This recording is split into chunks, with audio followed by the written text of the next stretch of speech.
Hi, everyone. This is Anissa at the Ladies Meeting podcast, and I'm here with Connie Warner, my guest today. And she's going to be our speaker in our October 2019 meeting. We meet on the last Tuesday of every month. You can find more about the Ladies Meeting on theladiesmeeting.com. And this podcast goes out on iTunes and Spotify. And if you are interested in becoming a speaker, we do get a lot of requests. You actually have to be a member to become a speaker. So come and check us out. We also have an app called the Entrepreneur Collective where you're welcome to join in and just kind of see what goes on as well. But we're here to get to know Connie today. We actually always ask the same 8 questions and they get asked and answered absolutely different every time. So it's always very interesting. The goal of the podcast is that it's very hard when we're having lunch. We have 30 to 50 members show up.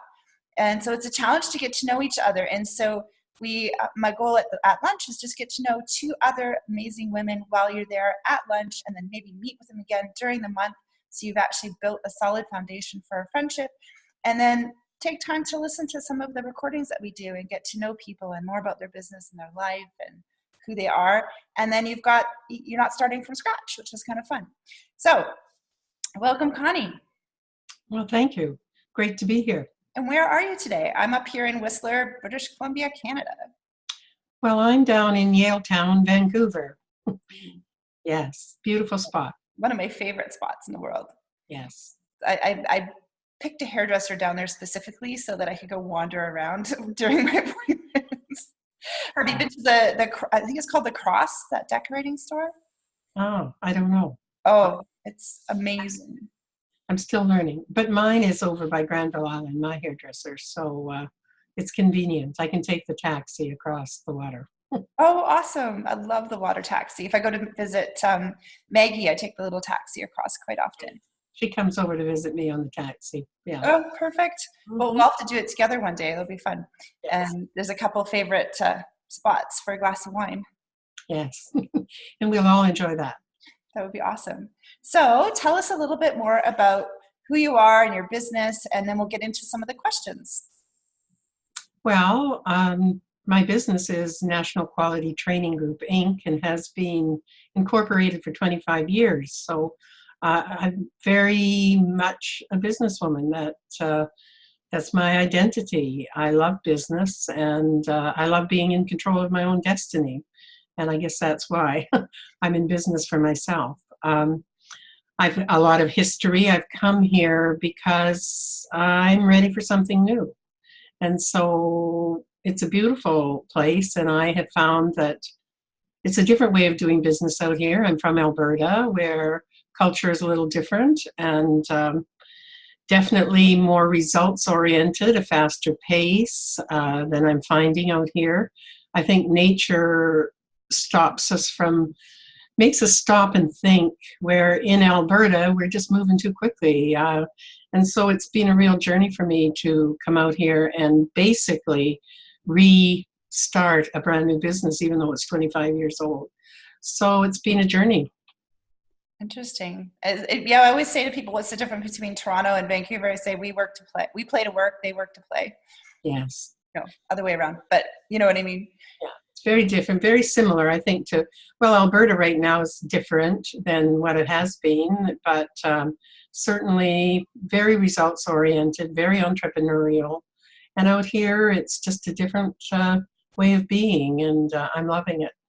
Well, so, I've heard that a lot of businesses just incorporate the idea of in Alberta, because they're so results-oriented. They've already, like, part of the budget when you get hired as an executive is that you will have an executive coach and things like that. Is that true? Whereas here, it's kind of it's still new, like in the last 10 to 15 years. Well, I would say we have a lot of entrepreneurial small companies in Alberta, and they all can't afford to have coaches. But I think that you have a lot of coaches out here in BC. I am quite impressed with how many people are doing what they love to do. And so they're on their own and working through it. I didn't see as many coaches in Alberta, quite frankly. Oh, interesting. Or if they were just stuck up at a corporate level too, maybe they weren't as visible because they weren't out hunting for business as much because they were, they were already on a roll.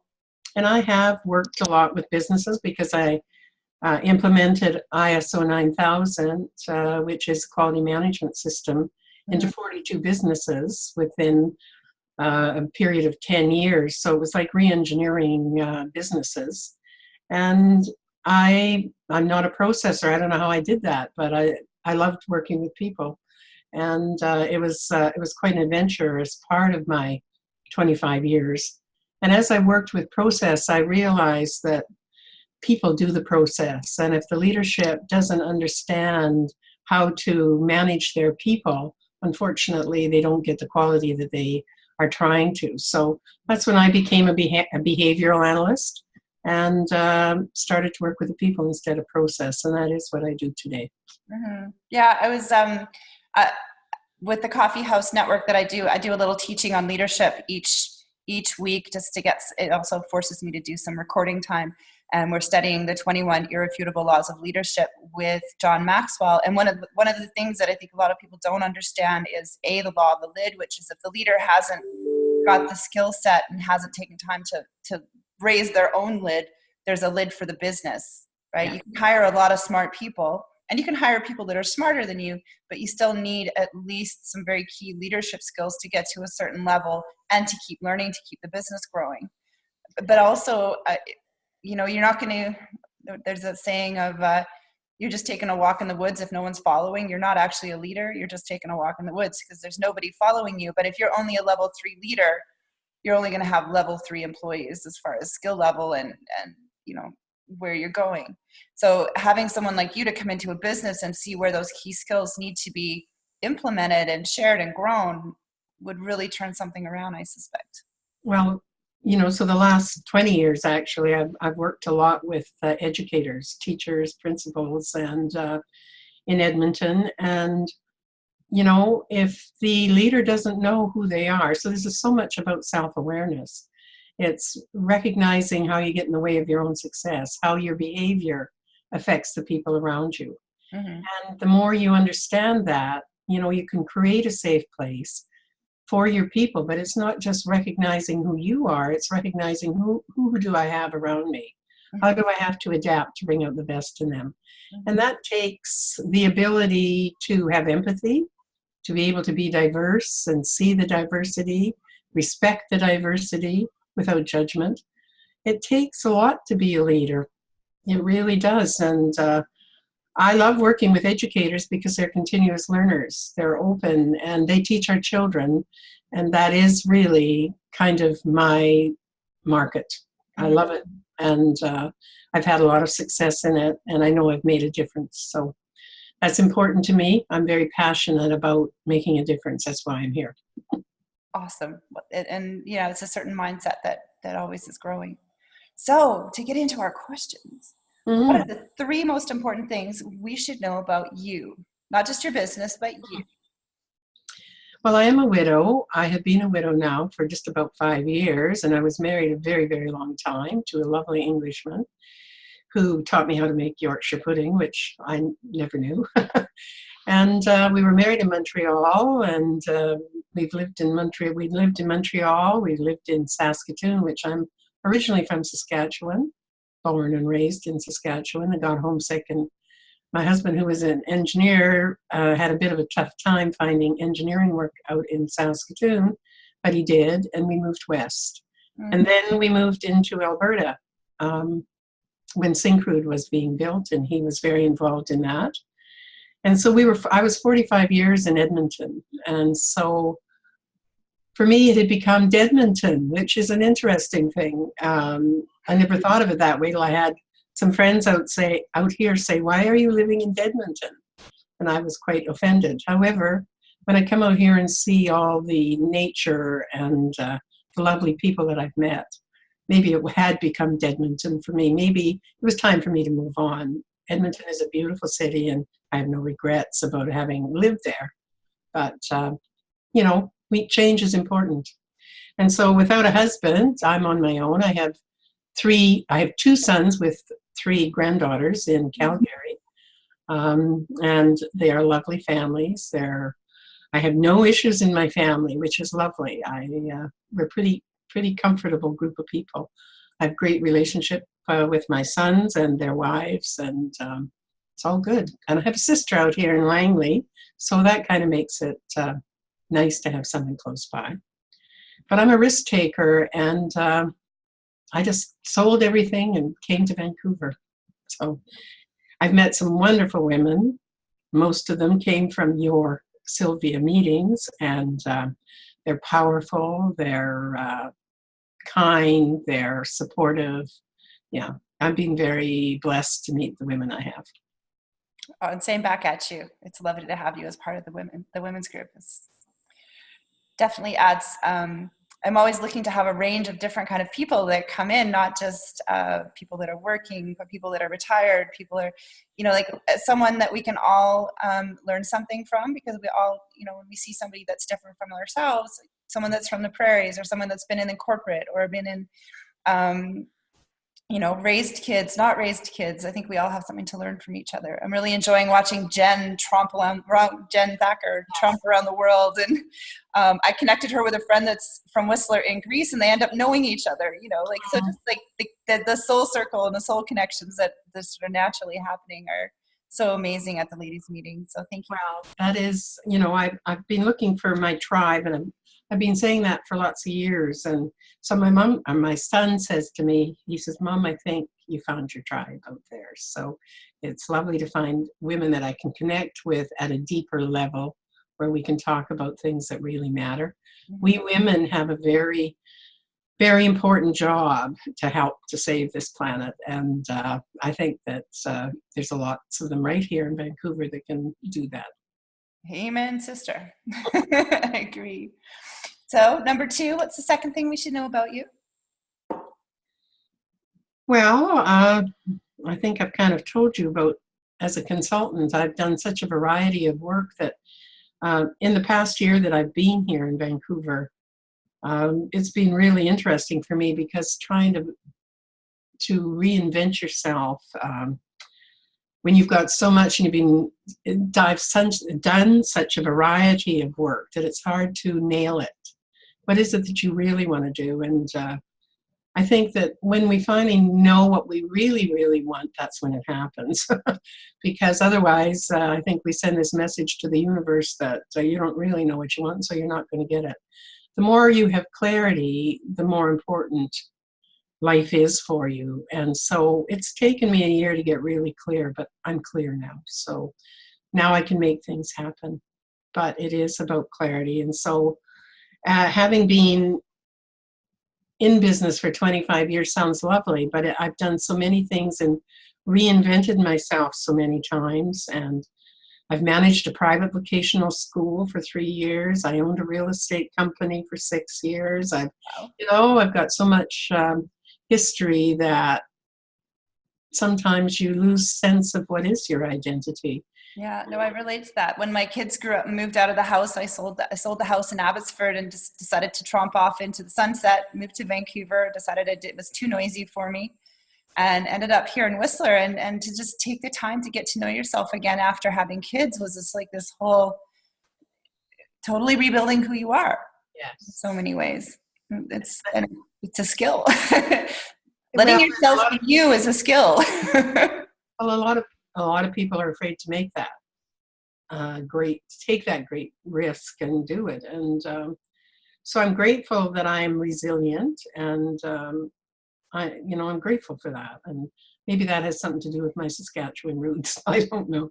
There wasn't a tree out there really that I could kind of hug. There was. So it's lovely that I drive through Stanley Park a lot here. Oh, that's beautiful. And number 3, I think you kind of listed it, but you moved to Vancouver. Yeah, well, really it was, I really was looking for something new in my life, and definitely women. Women that I could communicate with. And I really feel that it's a very spiritual place here, whatever that means to everyone. Or I think the lesson that I've learned more than anything else is no judgment.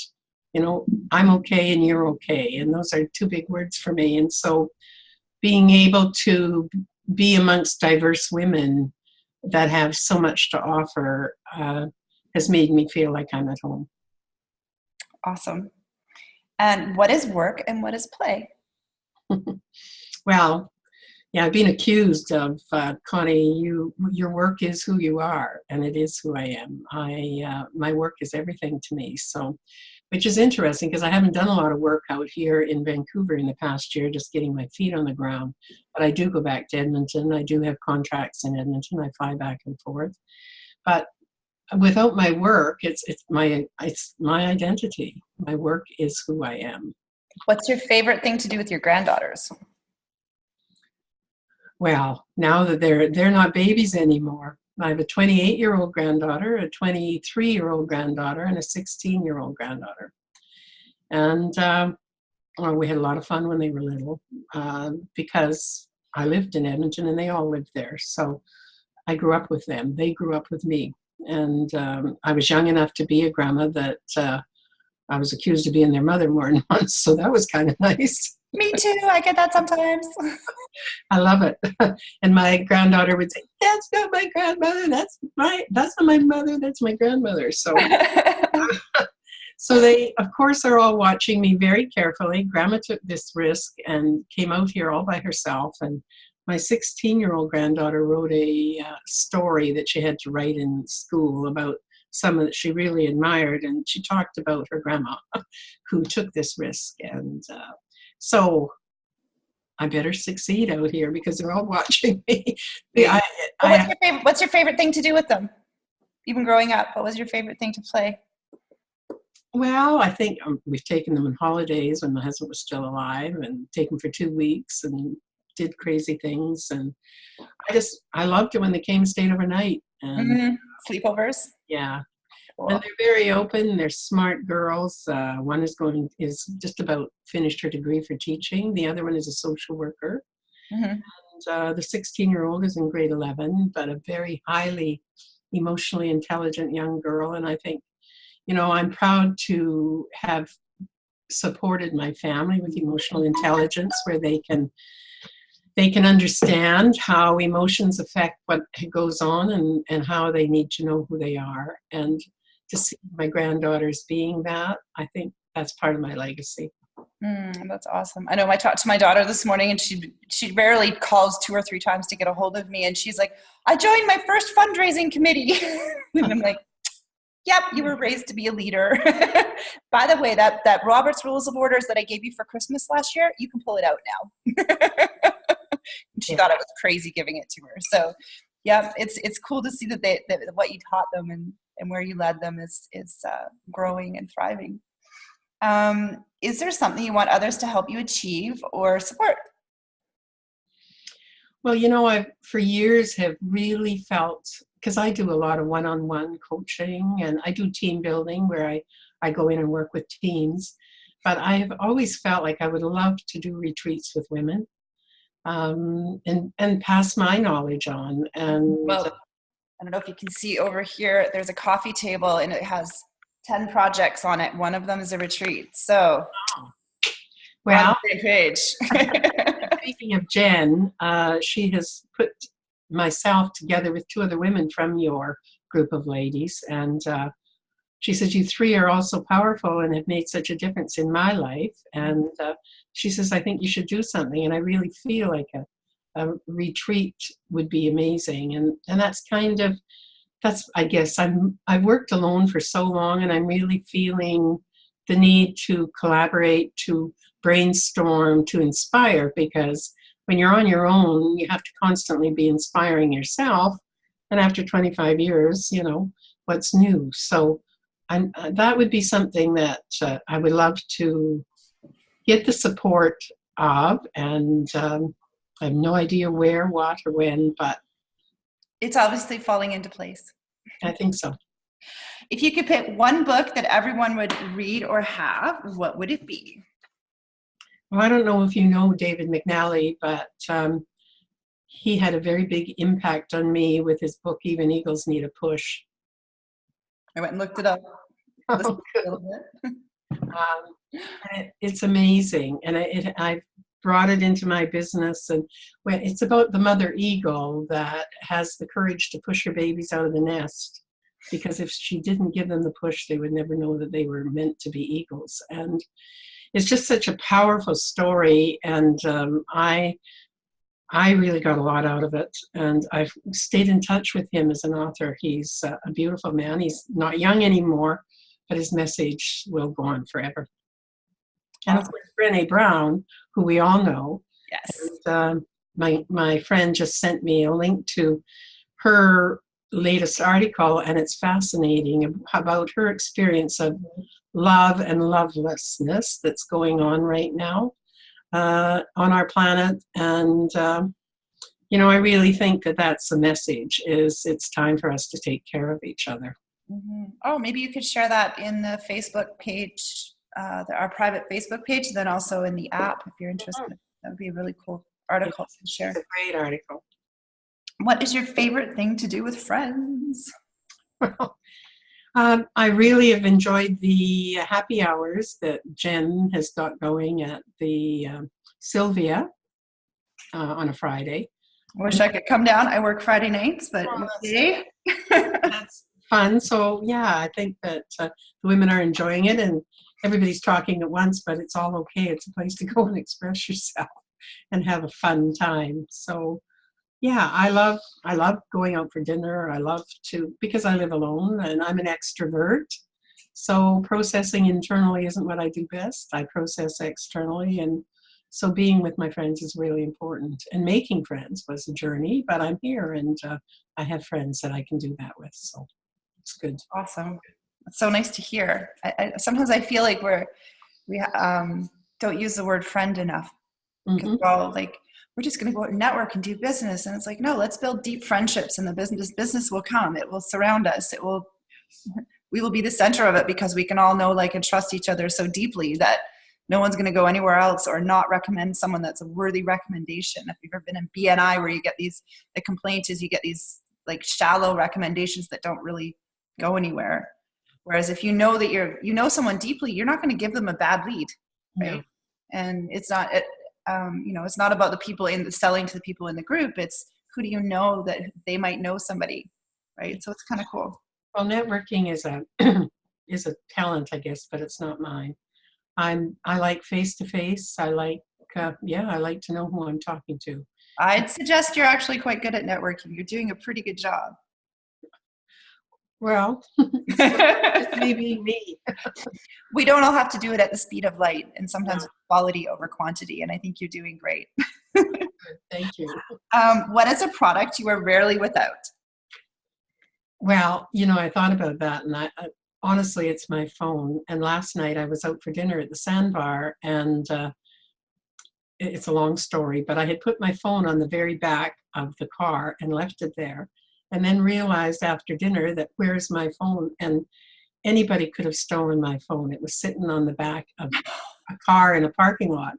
And so it wasn't stolen, and I was so grateful. But the panic of losing my phone, I thought, oh dear, we have become so attached to it. But yeah, it's a product that I'm never without. What are you talking about?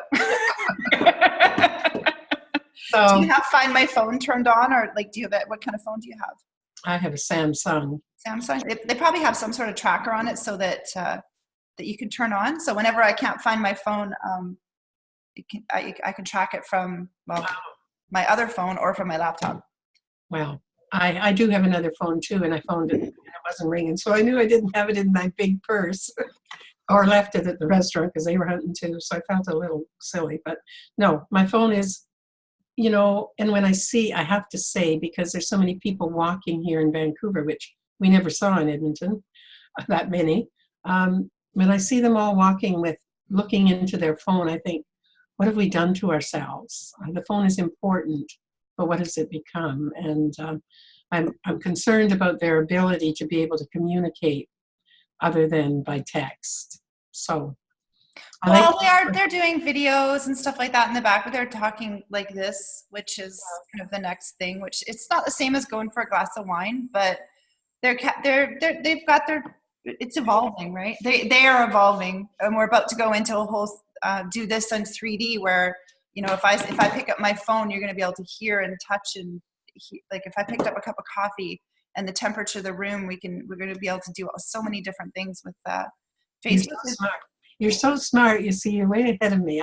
I'm so in my feelings that sometimes I just like the detailed stuff. I need someone around me that does that for me. So maybe, Anissa, you can get me. The thing is, Facebook has already, well, not just Facebook, but they've already created a 3D goggle. So instead of us just staring at our phones, it actually, and the goggle itself doesn't have any wires or anything like it used to. It's only 300 American now. And it would be more like we were sitting, even though we're having this conversation, we would be sitting at, and this is my goal for the Coffee House Network, is that's going to eventually be a 3D coffee meeting that we have. So we all would sit there with their goggles. And we would all, when you go to pick up a cup of coffee, I can design my cafe and you can come and have coffee, but it wouldn't be this flat screen here. You'd be able to see the chairs and but it cuts the distance down and you can start to collaborate in a different way, which we're already starting to do. But even apparently the new Will Smith movie, which is done in the new 3D, apparently when you're watching the street scenes, you actually feel like you're standing on the street. Wow, so it's going to take what used to be these flat screens where we're in different cities. We're 2 hours apart, and we'll be able to just have that deeper connection because I'm not going to have to be like, can you move this? Can we email it? Yeah. Just like, no, I'm just going to come sit down and you're going to be in the chair beside me. Yeah. Which is, it's, because when we can see each other's body language, it becomes a more complete conversation. We know if we've been playing with our phones, doing this, and, I've got my wallet here. I bought a ticket for Roger Killen's meetings. His talk. Anyway, I bought some tickets. I'm giving one away. But you'd actually see what's going on. It's not going to be so you can see a little bit more. Well, I'm a behavioral analyst. That's what I am, and so behavior is important. That's how you know whether people like you or don't.